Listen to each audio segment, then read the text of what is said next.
Jambo mtazamaji wangu, na karibu katika matangazo haya ya runinga ya mitandaoni ya Traf TV. Jina langu ni Johan, na kukaribisha matangazo haya ikiwa sasa hivi ni saa 8 baada dakika 20 majira ya Pacific Standard Time, ambapo ni mchana wa Alhamisi tarehe 24 mwezi wa 4 mwaka 2005. Hapa ni katika jimbo la Washington na ninaelekea kutafuta maankuli ya mchana, manake leo ni siku yangu ya mapumziko kikazi. Nimekuwa kazi usiku, lakini nimeenda nikajiandaa tu na kuweza kwenda kutangamana na wengine ili tuweze kujuzana na kushauriana, sana sana wa Kenya ambao tuko ugaibuni wa Marekani katika jimbo hili.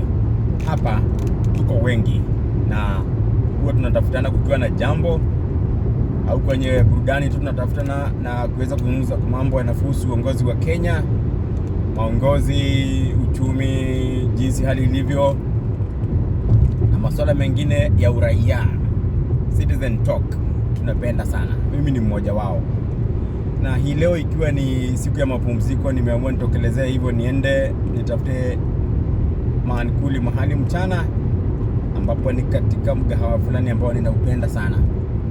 Mgahawa huo huwa unajipakulia unachopenda, kama buffet, vyakula ni mbichi, unapakua kile unapenda. Ukifika pale mbele unapatia mpishi, wewe unakaa chini, kikiiva anakuitia.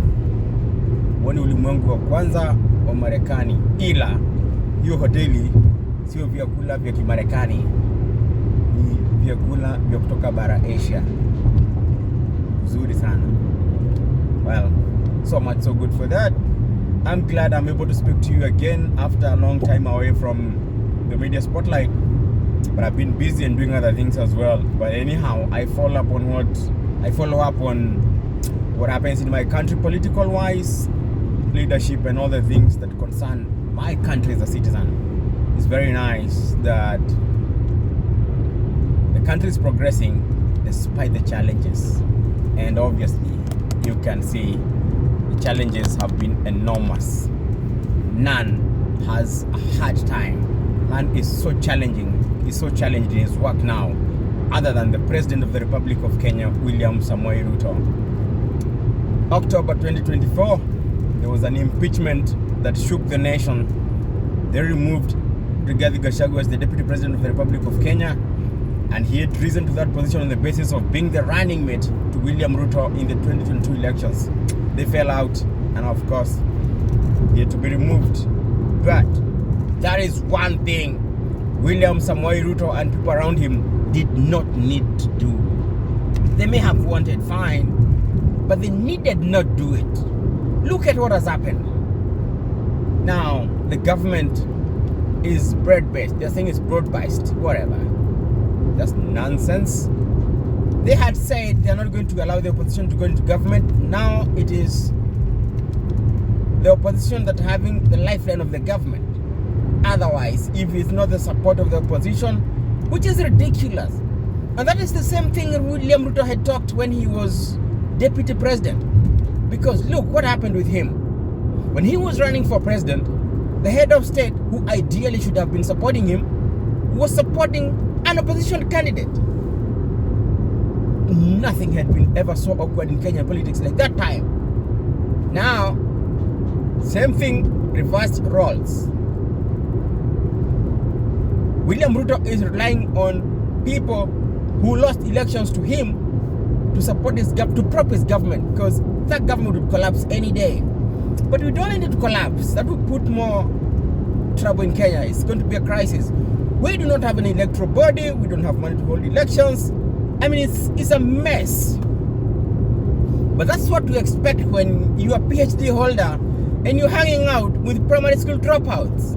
Those are your advisors. What do they know? Yes, they know how to bully things. They bullied things, and people were removed from power. There has been reorganization of government. Virtually, basically, all the promises William Ruto had made, like the austerity measures. I'm going to have minimal number of advisors. He is now appointing even some fellows, you don't know who they are or where they come from, but they have a lineage being dynasty. Jaoko Oburu what? Advising what? What are you advising William Ruto? You are told. William advises William. So Jaoko, you're not going to advise nothing. He won't listen. But anyway, we know you're not an advisor. He's just having you in government because now is your time to eat. Eat now.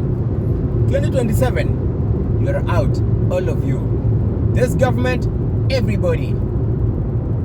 Justin Muturi, big up. JB, anywhere to kuna vile, you just the guy. Speak truth to power any moment, anytime. But then it had to happen because you had to have your son abducted, whatever. What is the biggest type of bad manners by any government? You don't abduct your citizens just because you don't want dissent, people with a dissenting voice. What nonsense is that? The rest, Moses Kuria, oh gosh. You are a cabinet minister, you are demoted, you are made an advisor. To advise on what? Is it that you could not do the job? Or it was just political realignment? I wish to add my voice to this because all the Mount Kenya MPs who voted to remove Rigathi Gachagua, what was in your mind? You cannot pretend to have been cleaning up a mess by creating a bigger mess. Politics is about deceit.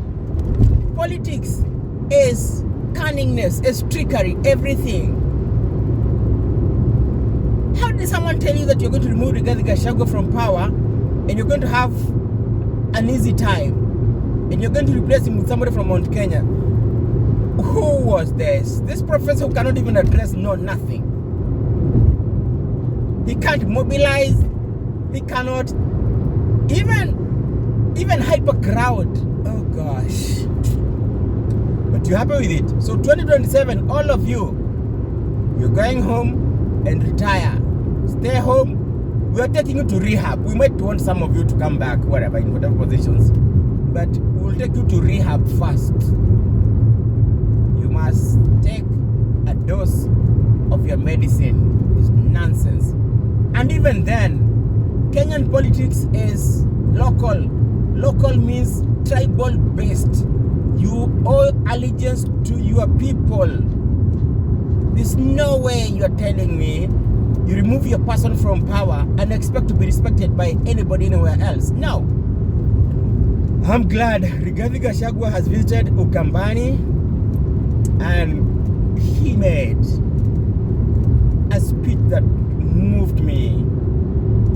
He took a special time to thank the senators, and at that moment I'm going to turn the camera so that I also express it very, very well.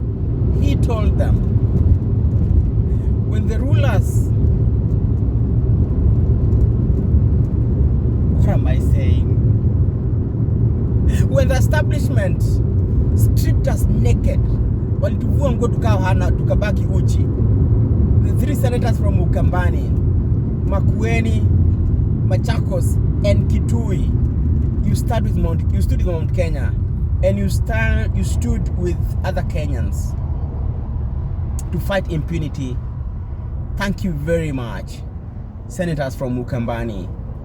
You dressed the Mount Kenya people when they were stripped naked by the shenanigans in Kenyan politics. I also have to say thank you very much. I look at somebody like Wamatinga from Nyeri. Wamatinga from Nyeri, you voted to impeach Rigathi Gachagua. You're doing the same things Eric Wamumbi is doing, abusing Gachagua every day, every time, everywhere. But look at what's happening. God's favor, you cannot beat us. We know what to do. We will deal with you 2027, election time. This is Johan, and this message goes to all Kenyans. It doesn't matter where you come from, it doesn't matter what language you speak. Kenya needs you to do the needful in 2027. Clearly, we can know there might not even have been any elections stolen anywhere in Kenya, because there's no way Raila Odinga was the last Secretary General of KANU In other words, Moi, who had jailed him, because that time he was allowed to jail people without trial, detention without trial. And then Raila Odinga joined him. He was the last Secretary General of KANU under Moi. He was in the handshake with Moi Kibaki. There was some silly thing they were holding the MOU, that they had done an MOU which was never made known to the public. That is what made them fall out until they disagreed so much. Nobody knows what is that MOU. So what MOU are you talking about? So it ended up in the Grand Coalition, the Nusumukate thing, which was rubbish. Now Uhuru Kenyatta and Raila Odinga. It's possible now we are realizing that you may have needed Raila Odinga to stabilize your government because of the onslaught from your fallout with your deputy. But who cares? It was not our problem. We gave you the money to govern. Somebody got greedy, fine, whatever it was, you don't even care. But the handshake of 2018, I don't know which year, was nonsense. Now, there is now the third handshake. That was the third handshake Raila Odinga was doing. Now, there's the handshake now with Raila Odinga. Why?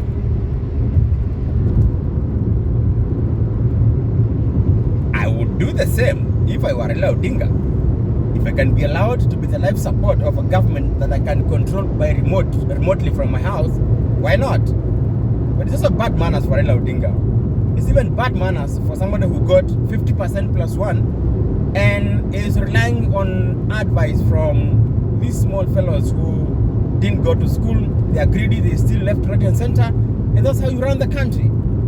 Heavens, we are the 6th largest economy in Africa. Why are we misbehaving? Anyhow, I gotta go eat out. This is Johan, I sign out. Ninawapenda sana. Imenipendeza kwa kusikiliza ujumbe huo, na nitawapa mengine zaidi na zaidi. Kuna taarifa tutakuwa tunawapa kila wiki, tunaendelea kuitengeneza tuone itakuwaje. Ni ya kihistoria lakini tutawapa. This is Johan and this is Traf TV on YouTube, Traf_TV on Instagram, and Traf TV on Facebook. I sign out and cheers.